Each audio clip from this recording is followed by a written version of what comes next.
Hello everybody, today we are going to discuss how to make notes. So in CBSE and rbse question paper there is a sure question on note making. As in CBSE there are three passages, so out of these three, from one passage, that is usually the third passage, you are asked a question that on the basis of your reading of the above passage make notes using headings and subheadings.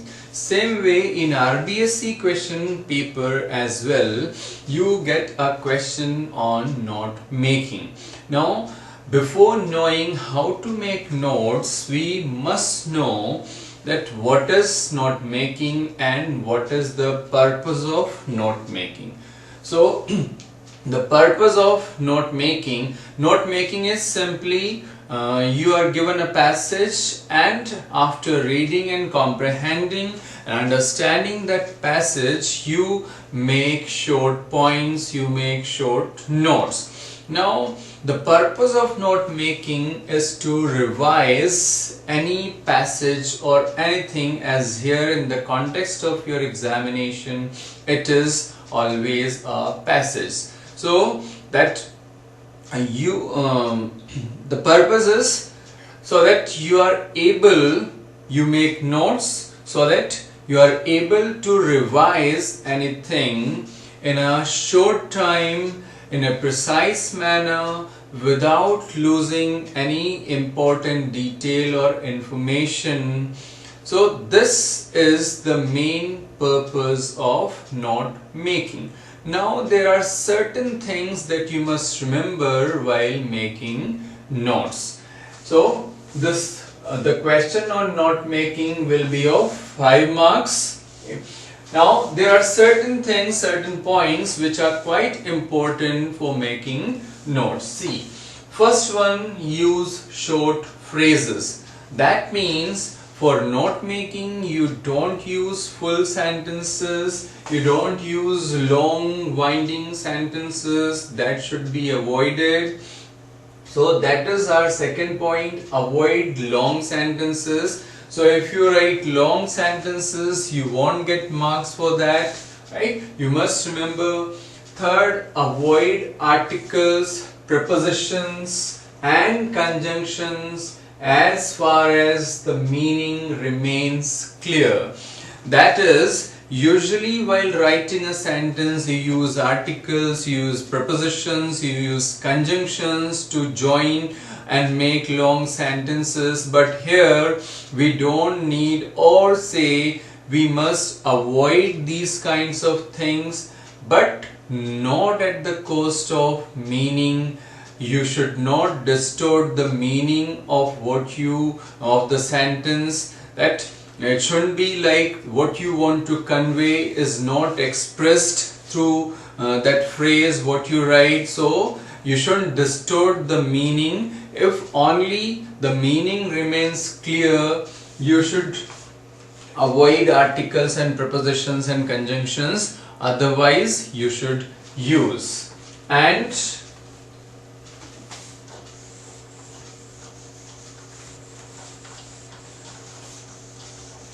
there are some other points as well.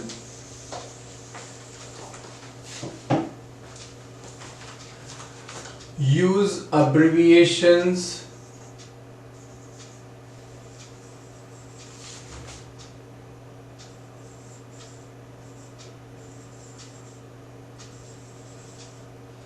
Use abbreviations, that is, it is a part of note making. In rbse that is not necessary, but in cbse it's quite necessary to use abbreviations. Minimum 4 and maximum 10. So you must remember this as well. Minimum 4 abbreviations, maximum 10 abbreviations as per the instructions in cbse.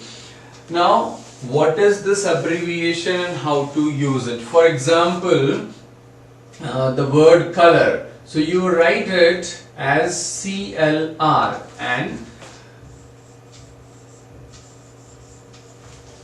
this is actually the abbreviation, or say you write this for FOR, you write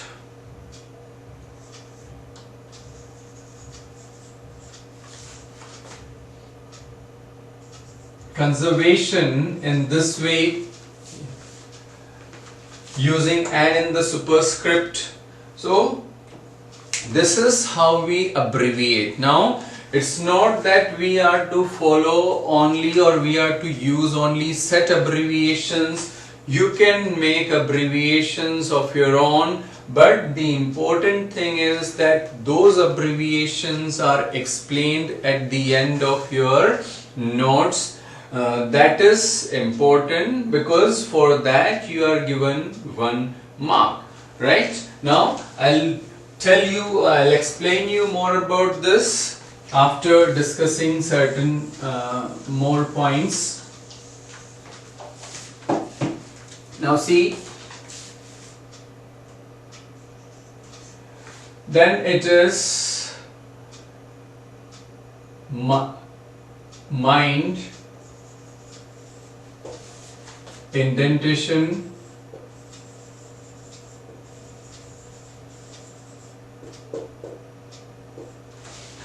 so indentation is also a part of note making.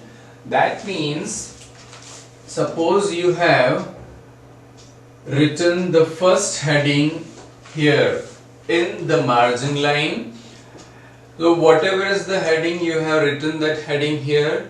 Now if you write a subheading, then it should be here after this margin line, and it should be mentioned like 1.1, and then you mention the point. And suppose if you further divide the subheading into sub-subheadings, then you further indent that and you can write it like 1.1.1. Right? So this is the way we use the indentation in note making. It is also quite important in note making, and you must remember. Now the common error committed in note making is what? As you are not habitual of using abbreviations, you forget about them, and either you don't remember, or you remember at the end that, oh, I didn't use abbreviations, and now how to do that. And then what do? You just cut certain words and then you write the abbreviated form above or at the side of them. Then of course that doesn't make a good impression. So that's why you must remember that this is a commonly committed mistake, a commonly committed error in note making. So now while attempting note making, you must remember that I should not commit this kind of mistake.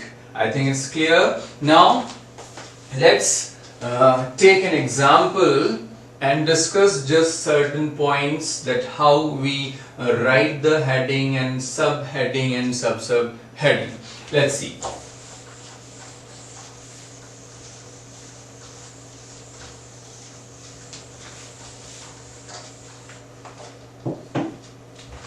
So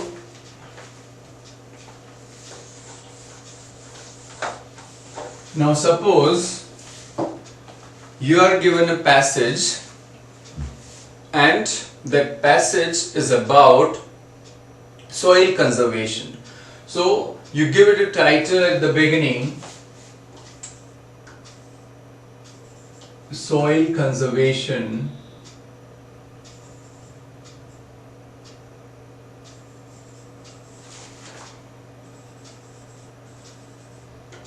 right? You give it a title in the beginning, soil conservation.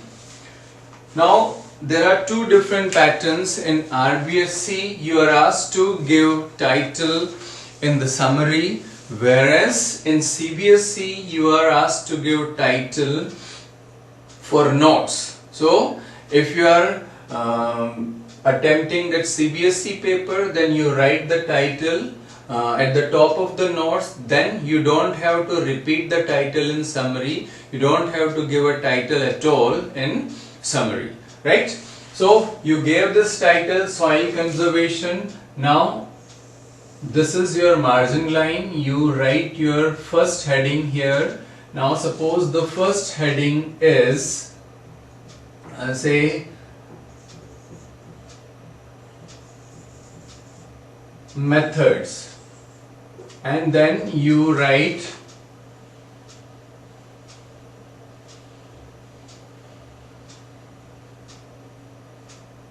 prevention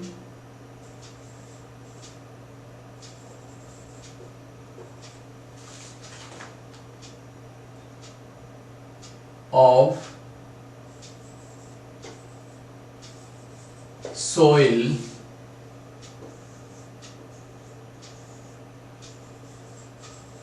erosion, right? So you have given this heading to your first para. Now see, in the passage there may be 5 or 6 paras. Now you can do one thing, you give one title to each para. Now this is not necessary to give title or heading to each para. This is just for your convenience that I am saying that you give a title to each para. Now if you feel that 2 paragraphs can be clubbed together, so okay, you can do that also, and you can give a single title to 2 paras, because if the points, the ideas, the main things are almost the same, so you club the 2 paras and give a single title to them. There is one more point that you should remember, that suppose you wrote this heading, that methods, prevention of soil erosion. Now say that some points about prevention of soil erosion given in first para, some points are given in 4th para, some points are given in 6th para. In that case, what you have to do, you just take those points from that particular para and that include them under this title. That is what it means. Whatever you write under this particular heading should be related to this. It shouldn't be like, okay, in the first para one line is given about this and you gave this title, and the other lines are about something else, and then you write them also under this heading. That will make this note making useless, right? So it means whatever is relevant, only that thing is to be written under a particular heading. I think that is clear. So what are the methods? Now you give a subheading to this, that is 1.1.1, and here you write what? The method like tillage farming,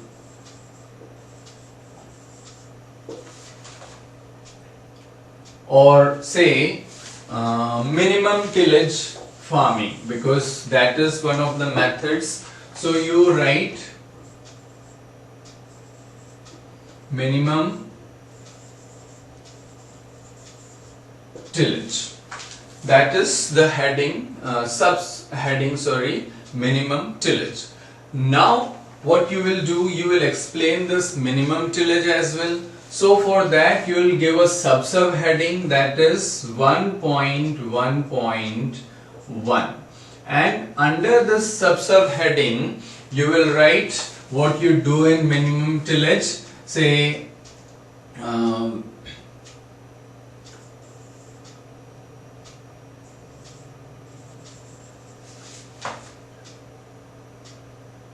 break and loose subsurface,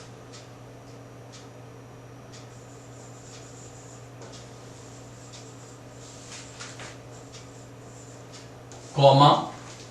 So see how I have used the phrase. I didn't write the complete sentence that one has to break and lose the subsurface, or subsurface is broken up and loosened. So we haven't used the complete sentence, we have only written it in the form of a phrase that break and loose subsurface, right? So that is the way. And again, to continue with this, I'm rubbing this out, I'm just clearing this out now.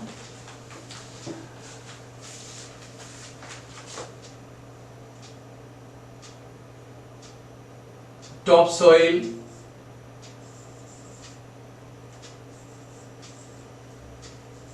topsoil, unturned.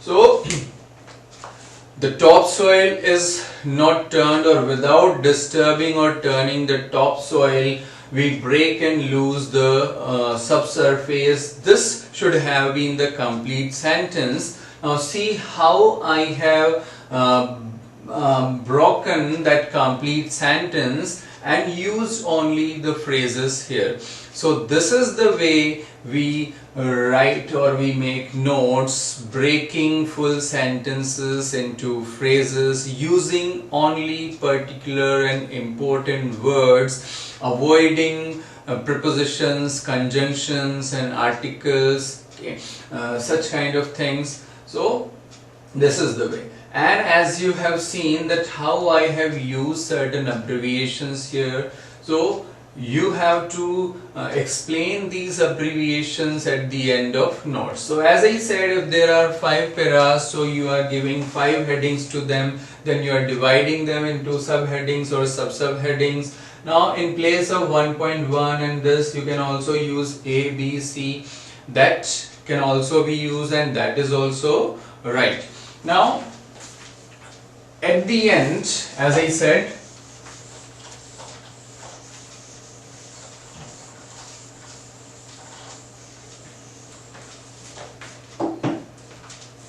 so at the end you will write key to abbreviations.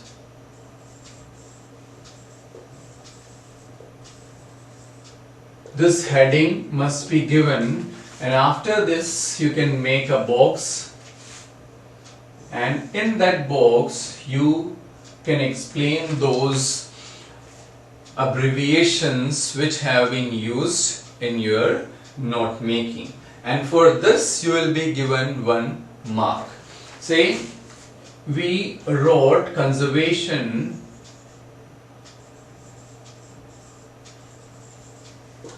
this way. So now you will explain this was conservation. Same way we wrote MIN only for minimum. So this will be explained here. So minimum 4 abbreviations you will use and maximum 10. Don't go beyond that, and remember using abbreviations, remember indentation, remember breaking the sentences into phrases. These are the common mistakes that generally if the students don't practice, they use full sentences and they don't get marks. And these are easy 5 marks here in note making. You can easily get full here if you remember to follow these points which I have stated here. So I hope you understand how to make notes. Okay. Now there is one more question for the same passage. This is question number A, that is note making, and the question number B is about summarizing or summary writing. Now how to summarize a passage, or what are the points that you must remember while summarizing a passage. So let's discuss that as well.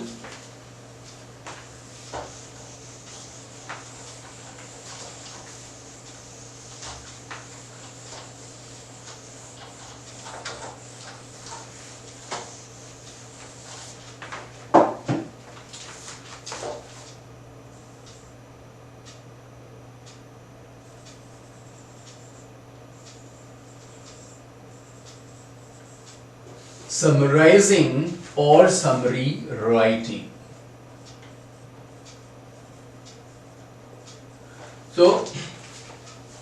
in CBSE it is of 3 marks and in rbse it is of 2 marks.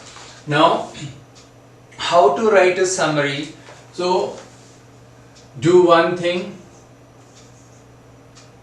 use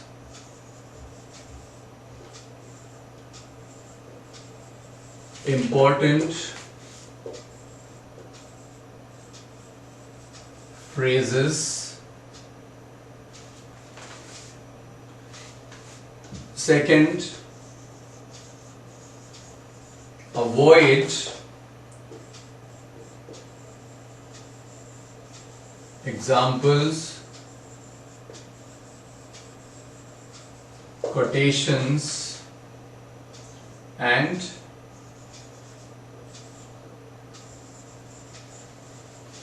unnecessary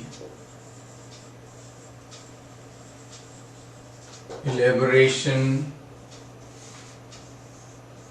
Use synonyms, antonyms, and rephrasing.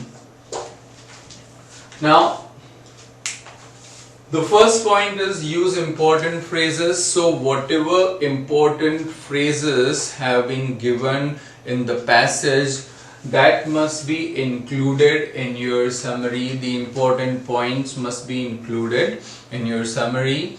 Then avoid examples, quotations, it should be quotations, and unnecessary elaborations.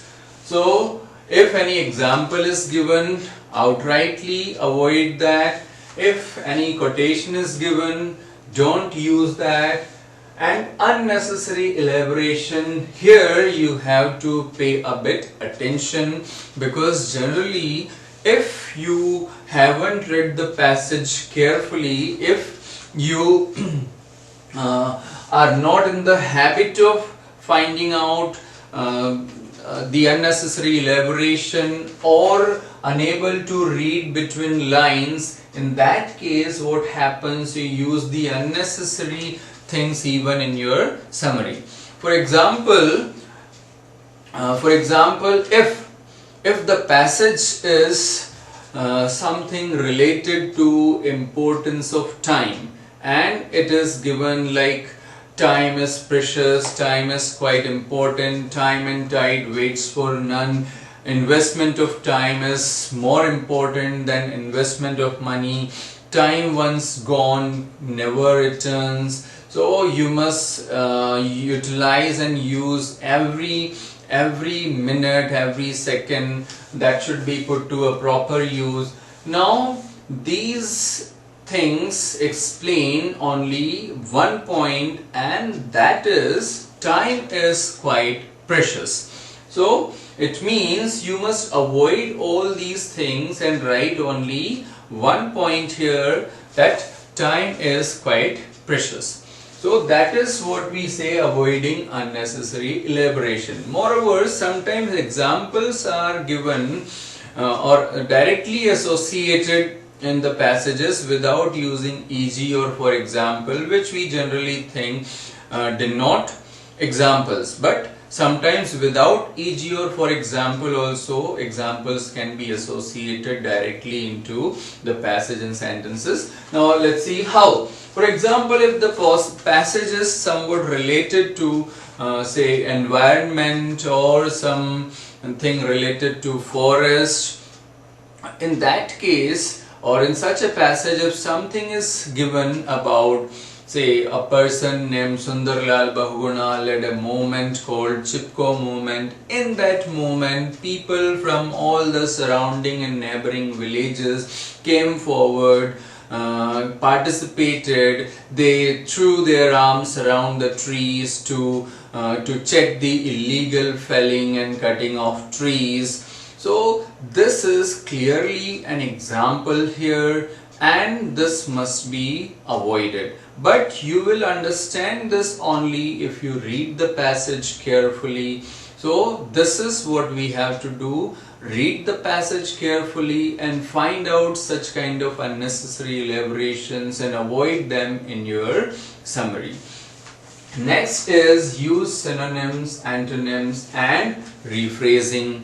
That is, if your vocab is good, if you are rich in synonyms, antonyms and such kind of thing, definitely you can write a very good summary that will beautify your summary.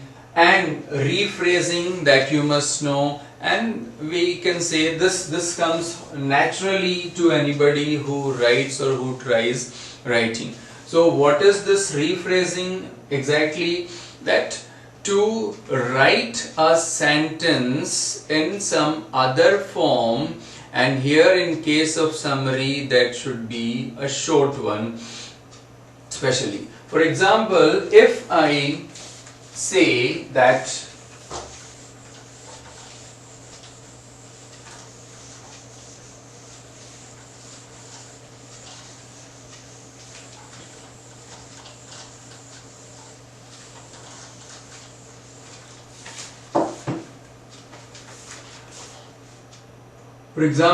it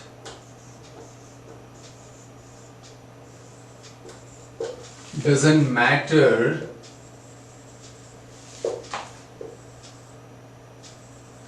even if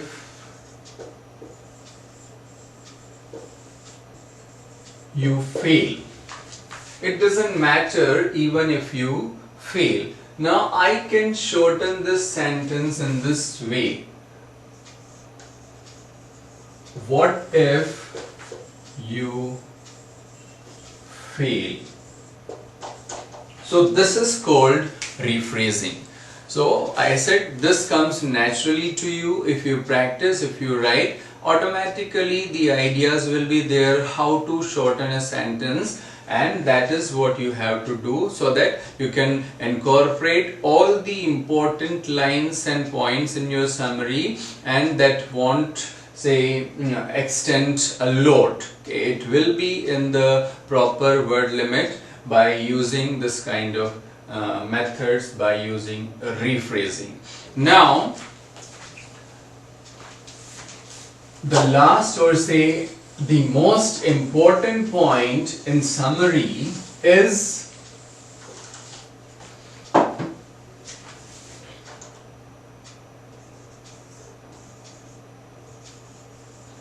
given idea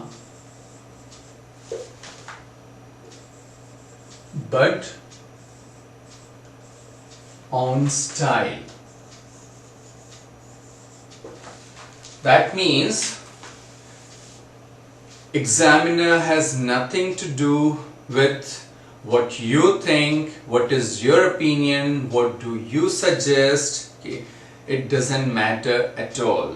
The important thing is what does the passage convey, and that idea, that thing has to be conveyed in your own style. That means the method, the way should be yours, but the idea should be what is given in the passage. So that is how we write a summary. Not just it is about CBSE or rbse. In any case, in any exam, if you are to write a summary, these are the points to be followed. So I hope you understand this now and you enjoyed this watching this video. For other topics related to grammar, literature, okay, subscribe and keep watching further videos. Thank you very much.